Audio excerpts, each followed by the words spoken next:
Hey guys, it's Gavin here.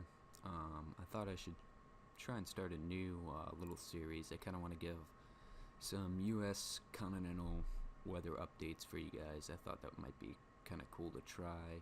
I don't know if it's going to continue.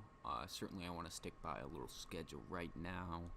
I'm thinking of doing it like every other day or something like that. I'm not going to be able to do it every day. It's just not realistic. So we're going to try it out here for a couple days and see how it goes.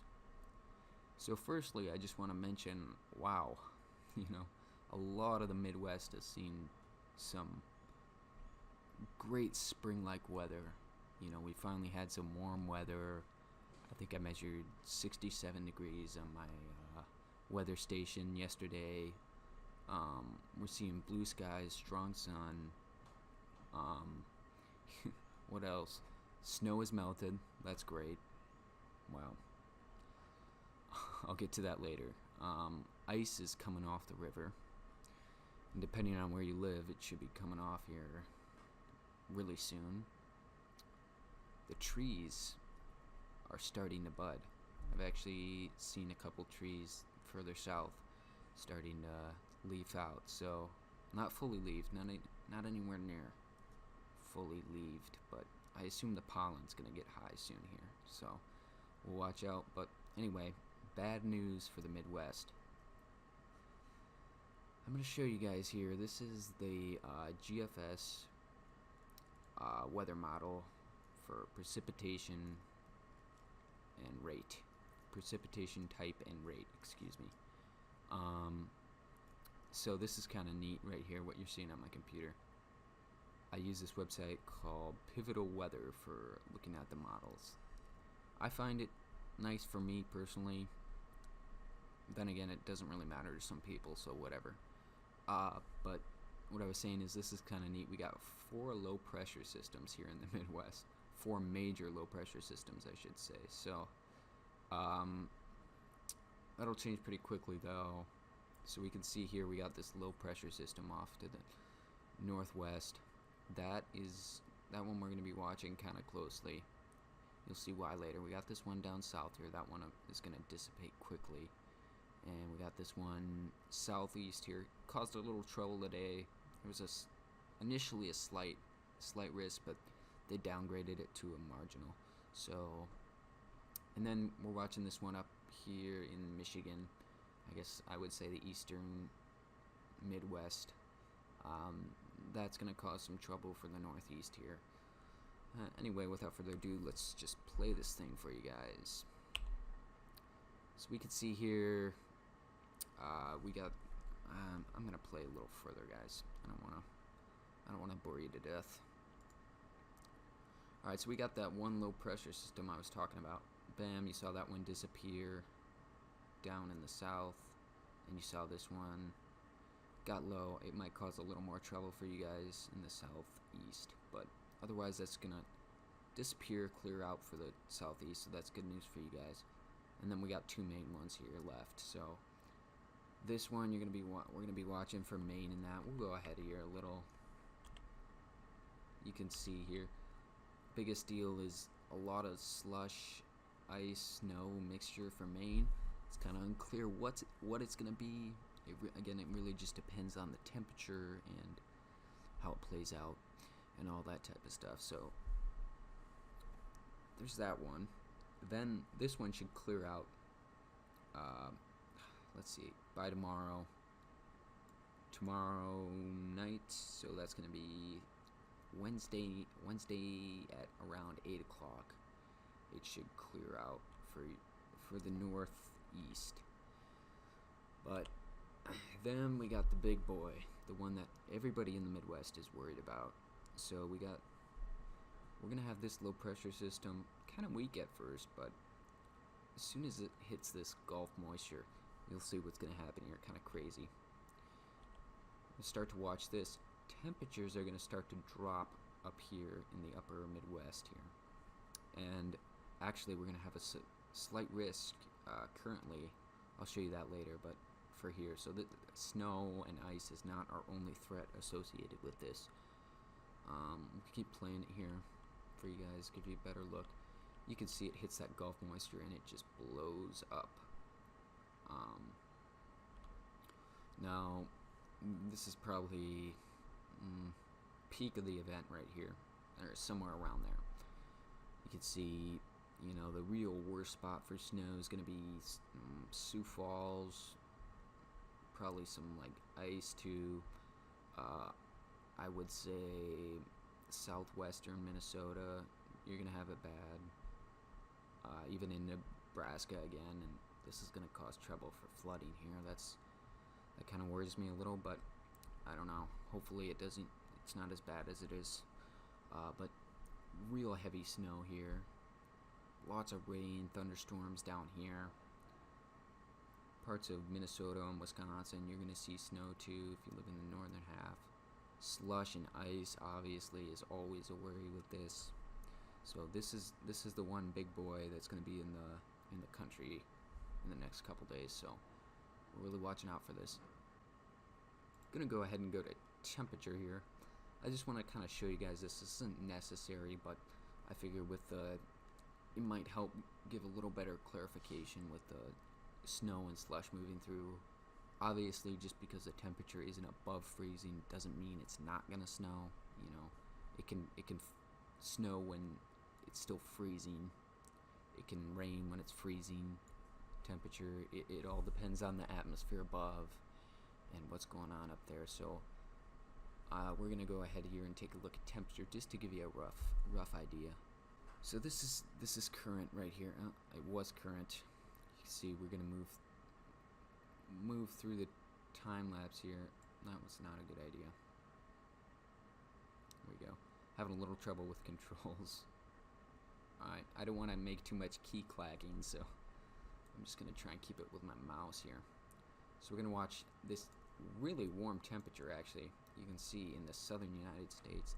Texas, I mean, southern Arizona, you're always hot. Welcome to the desert, but I mean, even like Missouri, Iowa, 70s, Nebraska, holy smokes, you're in the 70s. That's great, but watch this closely here. In the blink of an eye, I wouldn't call it cold, freezing. I wouldn't say it. Generally cooler weather than what was before. I'd say it's about average.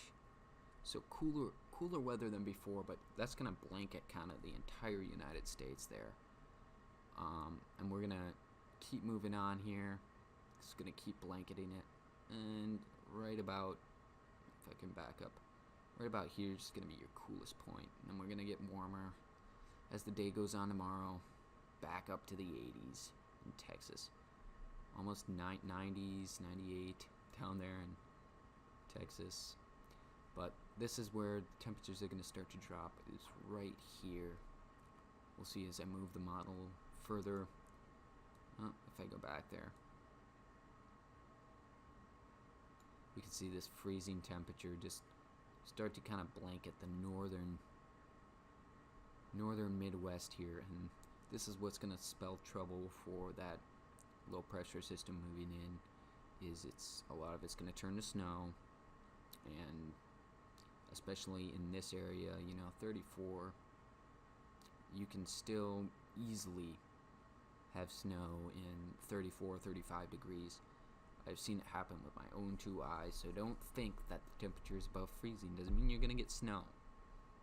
Now, I would rather have snow than have what would be the alternative, which would be slush and ice. So, places like here, you know, Laverne, Sioux Falls, you're going to be looking at slush and ice, depending on the upper level atmosphere, which I could look at, but I'm not going to get to in this video. So just be mindful of that although you may hate snow, sometimes it's for the better. I think now we're going to go ahead and look at the outlooks for severe weather, just to give you guys a idea of what's going to be in, what you're going to be in for the next couple of days, I guess. So this is currently day 2. It's currently Tuesday when I'm filming this, even though this video is gonna be for Wednesday. I'm filming this Tuesday, so if the model's changed, or if the outlook's changed, that is why. But I'm not really anticipating too much of a change, but you never know. So anyway,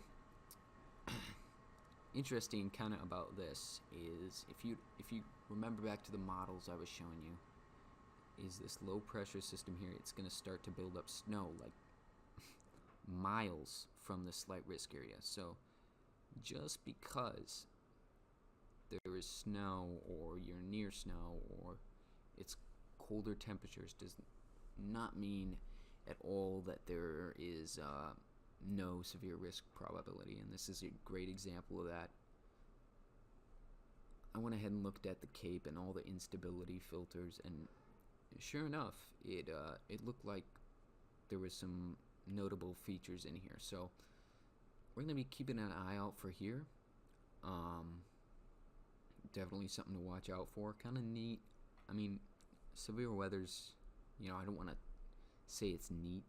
It's dangerous, but kind of neat how it's built in right with this big spring winter weather system. So without any further ado, let's go on to day 3.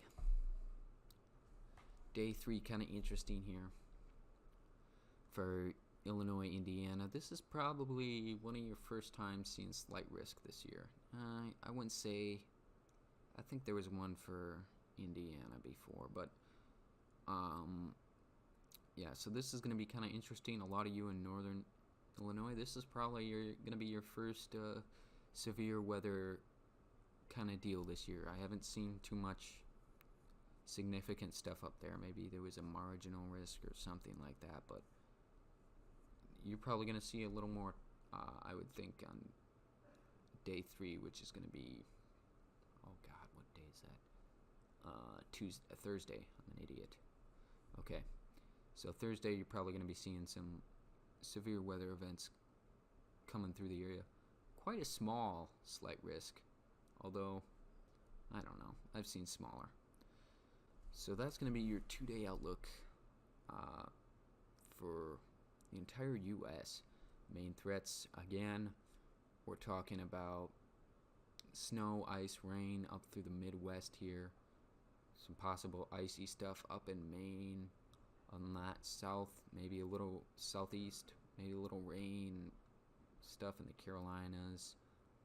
Florida, that should move out right after tomorrow, I would think. Right? Yeah. Right around Wednesday, it should be out of there. But southern United States, you're looking good for the next couple of days. Pacific Northwest, obviously you got that system that's going to build up and hit up the central plains. But other than that, that's going to be our 2-day outlook. I hope you guys enjoyed this little spiel. If you did, just let me know by giving it a thumbs up or in the comments, whichever you prefer. I really don't care. I just want a little feedback on it. The reason I'm doing this is I just kind of want to see, what feedback I get from it. I want to look at some new video ideas possibly. I want to know what you guys want to see, so I'm going to be testing out a couple stuff over the next few weeks, and that's why you might see some new and different content. So I hope you guys enjoyed, and I'll see you in the next one.